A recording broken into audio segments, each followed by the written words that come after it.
storming bracket.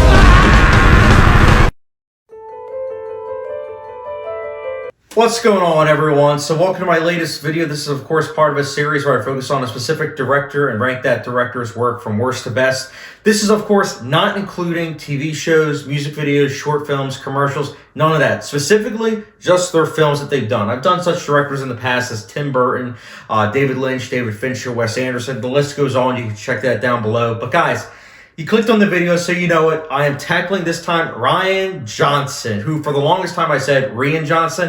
Maybe it was just the way that it was spelled, but I finally got it right. It's Rian Johnson, guys, the controversial director. And he's done 5 films, so I will be ranking his films worst to best, with 5 being his worst, 1 being his best, and of course, my opinion. So let's get started, guys. With all that exposition aside, let's kick it off with number 5, which is Star Wars: The Last Jedi.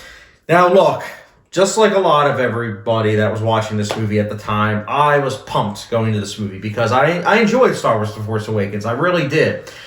But after seeing the movie, I was very much so disappointed and angry, honestly. I'm not a huge Star Wars fan, but I was angry because I did not think it was a good film. In fact, I'll never forget, it was snowing going into the theater, and coming out of the theater, there was a lot of snow. So I had to remove all the snow off my car. And I felt like William H. Macy in Fargo, you know, the 1996 film. And that was me. Like, I was literally just scraping off snow, and I was just frustrated. I was just like, because the movie it just did something to me, man. Like, and I think it was, for me, it wasn't the fact that Rian Johnson was subverting expectations, because in my viewpoint, he wasn't. It was the fact that it felt like it was just a remake of Episode 5. A lot of the choices just felt like that, at least. And there was just a lot of situations that I thought could have trimmed down the movie. I think this easily could have been a movie that could have been great, honestly. I'm not going to lie. I think it could have been amazing. Like the one scene where you have Kylo Ren literally handing the lightsaber to Rey. I think if they had ended it right there, that would have been amazing. And that would have been a surprise, too, because you would have had it where people had to wait a couple years for it. And honestly, it would have given people opportunity to think about the decision and everything, instead of, I honestly kind of knowing what was going to happen. But I don't know. I just could have given time to fully flesh out the final act and everything. But I will say that although I was disappointed by this movie, Rian Johnson continues to show he's great in terms of cinematography. I mean, this has some of the best looking shots of the whole entire Star Wars series. Not even kidding. Like the one shot at the very end where Luke Skywalker, not going to spoil anything, but you know the scene what I'm talking about. That is just iconic. I think that is something that is probably top 5 shots in terms of Star Wars movies. No doubt about it. But I will say that it's kind of funny because I kind of want to rewatch Star Wars: The Last Jedi out of curiosity, just to see if I would still hate it. Which is kind of ironic because Star Wars: The Force Awakens, I haven't seen since theaters, and that was much longer ago. But I haven't really felt the need to rewatch it because that experience was great in theaters, and you know, I just want to kind of preserve that. Meanwhile, Last Jedi, I didn't have a good theater experience because I didn't enjoy myself, but just kind of curious is all. But again, I still know that even with a rewatch, it's probably still going to be number 5. So long-winded, I know for sure. But honestly, when people click on this video, they're probably going to want to hear the most about my thoughts on this movie. So yeah, that's why it's my number 5. Conflicted, disappointed overall, but still kind of conflicted. So that's my number 5. Next up, my number 4 is The Brothers Bloom, which I recently saw, and this is a movie that's clever in some spots whilst predictable in other spots. But overall, I will say I did enjoy this movie. It's very enjoyable, and the performance is very light. They get the job done. Mark Ruffalo is, in particular, really great. And I really also like Adrian Brody. I think Adrian Brody needs to be in more things, honestly. He's a great actor, and this is definitely, like, after The Pianist, because, you know, he was started getting more and more work because of that movie.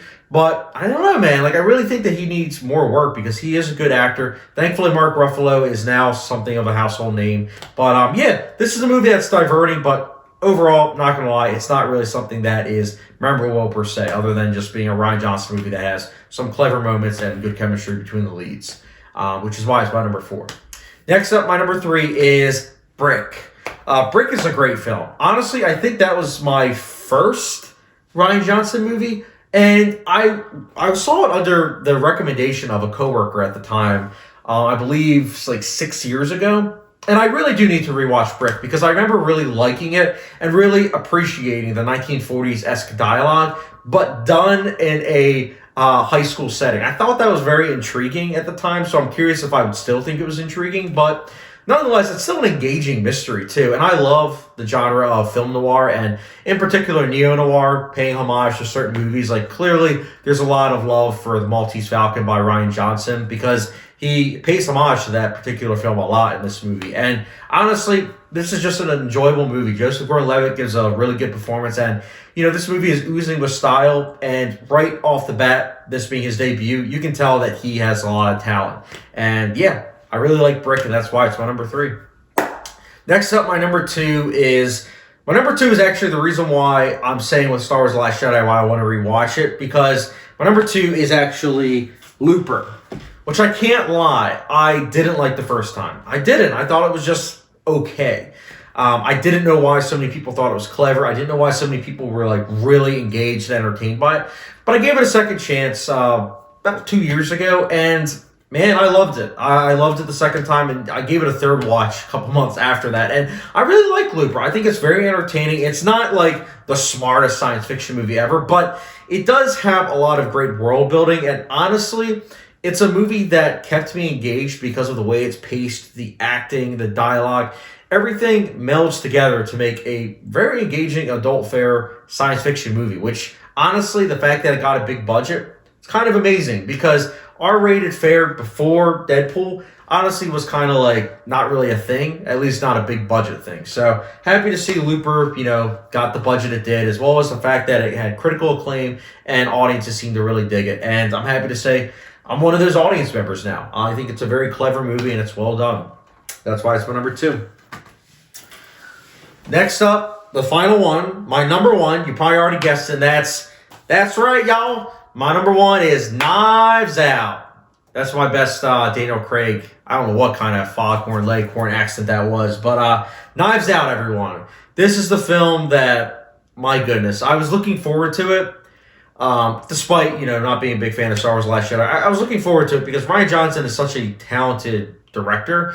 And just the premise alone, like a murder mystery movie, like that's something that doesn't really get much focus on these days, I feel like.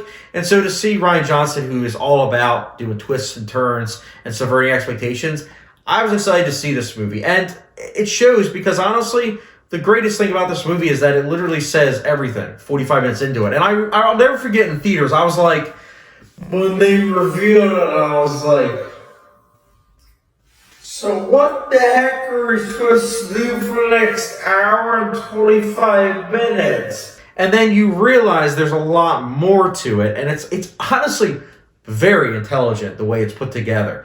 And it's very, very satisfying too.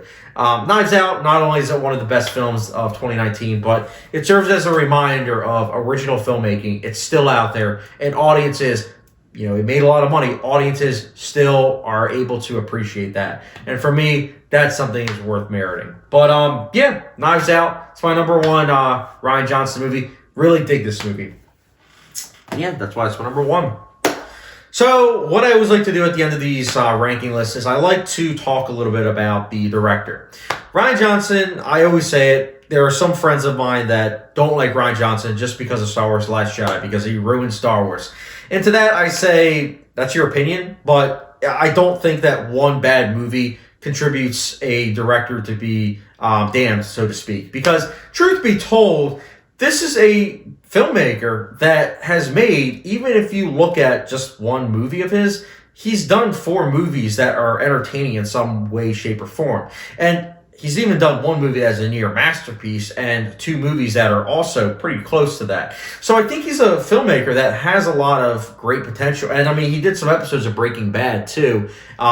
One of them is arguably considered one of the best episodes of TV ever, Ozymandias. So he's someone that I think that the hype of what people say of him being a good director, in terms of people that don't look at one movie as being like the end of all, I agree with those individuals that say that because he is a talented filmmaker. He is someone that is clever with his writing, clever with his characters, and honestly, he always manages to make a film engaging, even if you don't necessarily, like the decisions that he decides to do. At least he's trying to be different. At least he's trying to go against the grain, and that's something worth meriting. I'm curious to see, where he's going to be going with his other movies because most filmmakers, they do movies until they're in their 70s. Rian Johnson, I think he's like 47, so we're going to be seeing a lot more movies of his, and I'm saying this right now. He's a talented guy, and I'm definitely going to be there day one of his next movie. But, Rian Johnson's filmography, guys. Let me know your thoughts on his films in the comment section down below, and as always, don't forget the subscription, notification bell, and I'll catch you guys later.